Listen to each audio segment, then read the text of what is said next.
এমন দুর্ভাগ্যও কারো হয়? 7 সন্তান থাকতেও মসজিদের পাটিতে ঠাঁই হয়েছে অভাগা এই বাবার। সন্তানের ঘরে মাথা গোঁজার জায়গা না পেয়ে মসজিদের দোরগড়ায় এসে ঠেকেছে এই বাবার জীবন। প্রশ্ন উঠেছে, 7 সন্তানের বাবা হয়েও কেন শেষ আশ্রয় হিসেবে বেছে নিতে হলো একটি মসজিদকে? ছেলেবেলা আবার কেউ দেখে না, নিজের সংসার নিয়ে ব্যস্ত। বৃদ্ধ বয়সে সন্তানের স্নেহ ভালোবাসায় থাকার কথা ছিল, কিন্তু ঠাকুরগাঁওয়ের হরিপুরে 80 বছরের বৃদ্ধ মফিজুলের ভাগ্যে জুটেছে অবহেলা আর অসহায়ত্ব।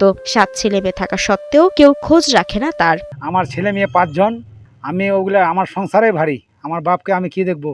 বৃদ্ধ বয়সের ভারে নুজ্জ শরীর, কানেও ঠিক মতো শোনেন না, চোখেও দেখেন না স্পষ্টভাবে। চলাফেরার শক্তিটুকুও প্রায় হারিয়ে ফেলেছেন ঠাকুরগাঁওয়ের হরিপুর উপজেলার গেদুরা ইউনিয়নের 8 ঘড়িয়া গ্রামের 80 বছরের মফিজুল। জীবনের দীর্ঘ সময় কঠোর পরিশ্রম করে 7 সন্তানকে মানুষ করেছেন, বিয়ে দিয়েছেন, কিন্তু শেষ বয়সে এসে যেন সবাই তাকে ভুলে গেছে। ছেলে মেয়ে 7 জন, 5 মেয়ে, 2 ছেলে। আমি অসহায় পড়েছি, এখন আমার কে দেখার মতো লোক নাই। কয়েক বছর আগেই মারা গেছেন তার স্ত্রী। এরপর থেকেই একাকী জীবন কাটছিল।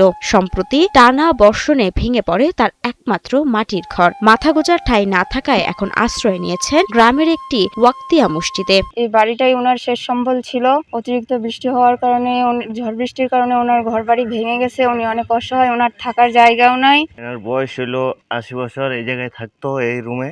এখন ঝড় বৃষ্টির দিনে এই রুম ভেঙে পড়ে গেছে। শেষ বয়সে যখন সন্তান নাতি নাতনিদের নিয়ে স্বাভাবিক জীবন কাটানোর কথা ছিল, তখন মফিজুলকে দিন কাটাতে হচ্ছে অনিশ্চয়তা আর কষ্টে। আমার বাপকে তো মাঝে সাঝে ভাত টাত খাওয়ায় আর কি, ভাত খাওয়ায় থাকে যায় মসজিদেই। কেউ খাবার মতো খেলবার মতো লোক নাই, ও এখন মসজিদে পড়ে থাকে। বিষয়টি নিয়ে উদ্বেগ প্রকাশ করেছেন জনপ্রতিনিধিরাও। সরকারের কাছে দাবি, তার ঘরটি মেরামত করে দেওয়া হোক এবং প্রয়োজনীয় সহযোগিতা করার অনুরোধ জানান স্থানীয় ইউপি সদস্য।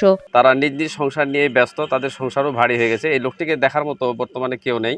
এই ঘরটি সহ যাবতীয় যদি এই মফিজ ভাইয়ের সরকার বাহাদুর একটু সহযোগিতা করতেন, আমার মনে হয় তিনিও উপকৃত হতেন। স্থানীয়দের প্রত্যাশা, সমাজের বিত্তবান মানুষ ও সংশ্লিষ্ট কর্তৃপক্ষ এগিয়ে এলে জীবনের শেষ প্রান্তে এসে কিছুটা স্বস্তি ফিরে পেতে পারেন অসহায় এই বৃদ্ধ।